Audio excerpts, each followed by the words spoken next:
Olá! Dando prosseguimento à nossa série de estudos, hoje falaremos sobre a Inquisição, período polêmico, conturbado e atualmente cercado por muito revisionismo histórico. Que ele, o Divino Mestre, nos abençoe e possamos ter um ótimo aprendizado juntos. Obrigado.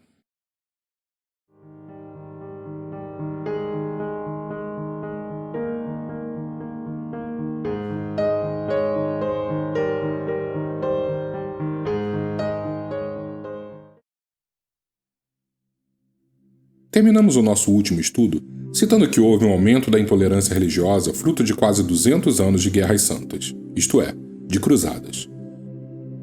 Nesse ambiente, surge dentro do sistema jurídico da Igreja um braço com o objetivo de coibir toda teoria ou prática contrárias à doutrina católica, uma pesada força no combate às heresias. Embora o procedimento inquisitorial, como um meio de se defrontar às práticas heréticas, já fosse comum na antiga Igreja, esse procedimento somente foi apoiado oficialmente pela Santa Sé através do Concílio de Verona, em 1184, em resposta às ameaças e ideologias contrárias à instituição cristã, que vinham surgindo, como a dos cátaros, por exemplo. O catarismo, movimento cristão do sul da França, acreditava em dois deuses, sendo um bom e o outro mau. O Deus do bem era aquele do Novo Testamento e criador do reino espiritual, em oposição ao Deus do mal, o responsável pelo mundo material. Todo o plano físico teria sido gerado por Satanás e, consequentemente, contaminado com o pecado. Isso incluía o corpo humano. Essa teoria dava espaço a diversas ações contrárias às crenças e dogmas católicos. O suicídio, por exemplo, era incentivado pelos cátaros, pois justamente libertaria as almas das garras do mundo material, isto é, do demônio.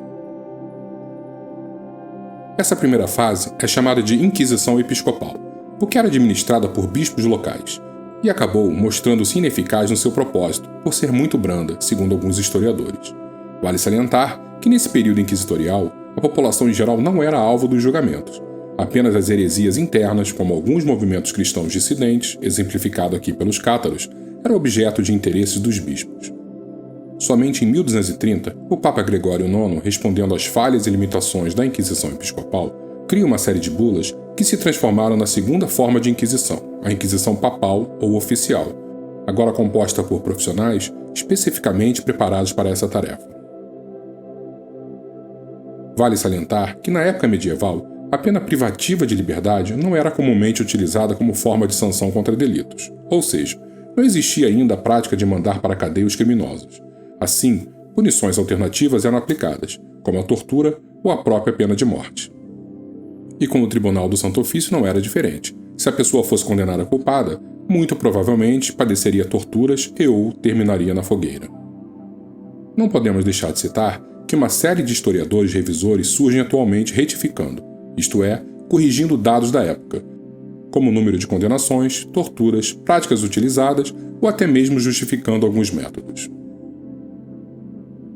Uma análise interessante é que na Europa da Idade Média era raro qualquer tipo de julgamento, onde muitas vezes a própria população, enfurecida, fazia o papel de juiz e, de maneira inconsequente, condenava e executava os suspeitos dos crimes, sendo então a instauração de um tribunal católico, neste contexto, um avanço nas práticas jurídicas. Mas essa evolução, na nossa humilde opinião, só faria sentido dentro de um reino mundano e não em um supostamente divino, onde os mandamentos maiores sempre foram o perdão e o amor ao próximo. As práticas violentas tornaram-se tão comuns que em 1311 o Concílio de Viena define que os inquisidores só podiam agora recorrer à tortura mediante a aprovação da Igreja e de uma comissão julgadora. Apenas mais tarde, no século XV, os monarcas dos reinos de Castela e Aragão, Isabel e Fernando, acabariam obtendo do Papa a autorização para a introdução de uma terceira forma de Inquisição, sem autorização e supervisão da Igreja, a Inquisição Régia, também conhecida como a temível Inquisição Espanhola.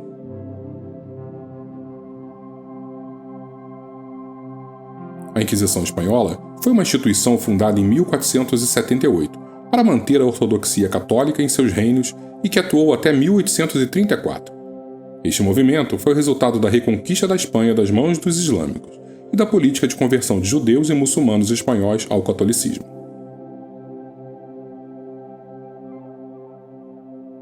Dentro da ótica dos reis, um tribunal próprio era necessário para garantir a unificação do país.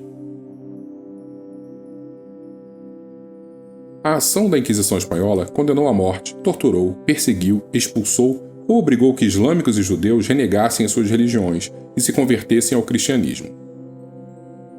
A esses convertidos é dado o nome de cristãos novos. Alguns esqueciam de fato a religião dos seus antepassados, enquanto outros continuavam a praticar secretamente a antiga fé. Acredita-se que judeus conversos abandonaram seus sobrenomes infiéis para adotar novos inventados, baseados exclusivamente em nomes de plantas, árvores, frutas, animais e acidentes geográficos. Assim, os pinheiros, carvalhos, pereiras, raposos, serras, montes ou rios provavelmente eram cristãos novos. Os tribunais do Santo Ofício acabaram perdendo força na primeira metade do século XIX, deixando marcas profundas na civilização. Milhares de pessoas foram alcançadas por esse braço da Igreja, anônimos ou grandes nomes da nossa história, como Giordano Bruno, um filósofo, matemático, poeta e, por que não, visionário da cosmologia, que fora queimado na fogueira somente por estar à frente do seu tempo, ou Galileu Galilei, que precisou negar suas corretas convicções científicas para não padecer do mesmo fim. Mas apesar da truculência em coibir pensamentos diferentes, certos ou errados, nada seria forte o suficiente para calar as grandes vozes que estavam fadadas a eclodir na Europa e que modificariam profundamente todo o planeta. E esse será o tema do nosso próximo episódio, o Renascimento Cultural.